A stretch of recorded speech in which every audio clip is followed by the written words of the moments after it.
आज आपले परमश्री मित्र आदरणीय अक्षय विश्वनाथ पवार त्यांचा वाढदिवस पण आहे आणि त्यांना नवीन पतसंस्था सुरू करायची आहे. त्या अनुषंगानं आज ज्यांना बदनापूर तालुका शिक्षक सहकारी पतसंस्थेमध्ये त्यांनी भेट दिली.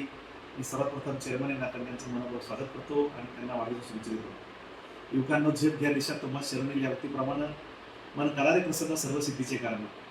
आज स्वर्गीय कैलासवासी विश्वनाथ पवार यांची आठवण होते, कारण त्यांनी मला जसा अक्षय त्यांचा मोठा मुलगा आहे तसंच मला त्यांच्यासारखंच मुलासारखंच त्यांनी प्रेम दिलेलं आहे. माझे नावाने ते जुळत मित्र होते.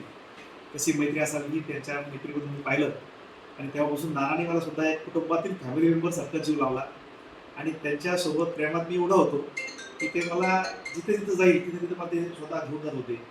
आणि जेव्हा माझी शासकीय नोकरीची ड्युटी आली तेव्हा त्यांनी हक्काने नजीक पांगरी या ठिकाणी त्या या गरीब पोराला माझ्या गावाला टाका आणि तिथं मला राहायचं घर दिलं. आणि त्यानंतर त्यांच्या सगळ्या सुखदुःखात म्हणजे लग्नापासून ते अक्षयच्या जन्मापासून ते अक्षयचे सर्व वाढदिवस असेल, अभयचे वाढदिवस असेल, आम्ही बाहेर जाऊन पुढे प्रवासामध्ये सोबत म्हणजे आता अभय अक्षयचे मला बरेच फोटो माझ्याकडे लहानपणापासूनचे आहेत.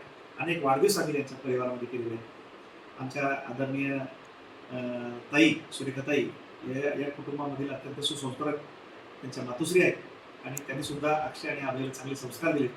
शिक्षण ही महत्त्वाचा टप्पा असतो, पण सुसंस्कार पण अत्यंत महत्त्वाचा असतो.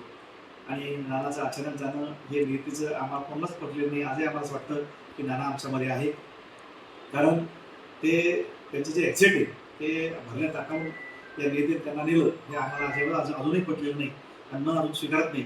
परंतु असो, निसर्गाच्या पुढे आपल्याला जाता येत नाही. आज जे अक्षय भैयांनी नंतर आपल्या कुटुंबाची बाजू आपल्याकडे सांभाळली आणि ती धीरदौक्तपणे आज सगळ्या कुटुंबाला दिशा देत खूप चांगल्यापैकी पुढे घेऊन जात आहेत. सुरुवातीला वाटलं, परंतु आपल्या कर्मावर, आपल्या कार्यावर, आपल्या क्षमतेवर विश्वास ठेवून अक्षयनी सातत्यानं ऊन वारा पाऊस एक चादर अंगावर घेऊन आपल्या पवार परिवाराचा जो काही उच्चांक होता तो उच्चांक पुढे घेऊन जाण्यामध्ये आज ते यशस्वी ठरत आहेत. त्यांनी स्वतःची त्यांची संस्था बदनापूरला गणपतराव पवार पाटील संस्था आहे, प्राथमिक शाळा आहे, माध्यमिक शाळा आहे. त्याचप्रमाणे त्यांचं स्वतःचं वेगवेगळे व्यवसाय त्यांचे आहेत. हे सगळं करत असताना अक्षयनी या मागच्या 7-8 वर्षामध्ये त्यांनी जी मेहनत केली, दिवस असो, रात्र असो, ऊन असो, वारा असो, पाऊस असो, हे सगळं करत असताना सामाजिक बांधिलकी नाना जसे जपत होते तसंच आमचा भैया अक्षय भैया सुद्धा जपत आहे. समाजाच्या सुखदुःखामध्ये कुठे असो तिथे त्या ठिकाणी तो उपस्थित असतो, लोकांचे प्रश्न सोडण्यामध्ये पुढे असतो. बाळाचे पाय पाळण्या दिसतात. आता नवीन बस संस्था स्थापन करतोय, वेगवेगळ्या गोष्टी त्याच्या आयडिया बघतोय मी.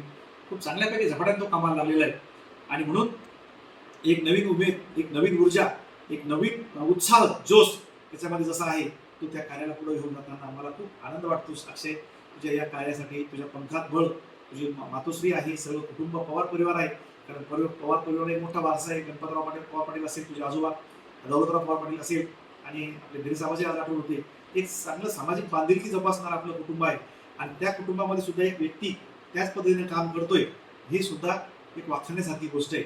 बऱ्याच वेळेस आई वडिलांचं व्यवसाय पुढे मुलं नेत नाही, परंतु तुम्ही स्वतः त्या गोष्टीला स्वीकारलं आणि आज सामाजिक बांधिलकी म्हणून ही सर्व समर्पित भावनेतून करत आहात, याचा मला सार्थ अभिमान आहे.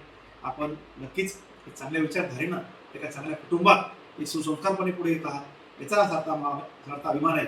आणि जालना जिल्हा मध्यवर्ती बँकेच्या सारख्या एका मोठ्या युनिटमध्ये आपण संचालक म्हणून त्या ठिकाणी काम करतायत. आपल्या गणपतराव पवार पाटील शाळेमध्ये अध्यक्ष म्हणून आपण काम करतायत आणि तुमचे जे डिसिजन असतील, तुमचे जे पॉलिसी मेकरच्या गोष्टी आहेत त्या खूप वाखाणण्यासारख्या आहेत. आणि आज कमी वेळामध्ये अक्षयच्या खांद्यावर खूप मोठी जबाबदारी पडलेली आहे, पण ती जबाबदारी त्यांनी पेलवण्यामध्ये तो यशस्वी ठरत आहे. त्यांनी ती क्षमता त्यांनी ओळखली आहे आणि त्याच्यातून त्याला सूट पण नाही, कारण त्यांनी सगळं ओळखले की मला पर्याय नाही आणि त्यामुळे त्यांनी त्या गोष्टीला न्याय देत आज प्रामाणिकपणे ही यशस्वी बागडोर पुढे नेण्यात यशस्वी ठरतायत. त्याचा मला सार्थ अभिमान असून त्यांच्या पुढील वाटचालीसाठी परमपिता निर्माता निसर्ग मी प्रार्थना करतो की अक्षय भैयांची मनातील जे स्वप्न आहे ते साकार हो, त्यांच्या मनातील ड्रीम्स पूर्ण हो आणि त्यांच्या हातून आईची सेवा, कुटुंबाची सेवा अशी घडत राहो. अक्षय, अभय हे माझ्या कुटुंबातील माझे फॅमिली भावासारखे आहेत.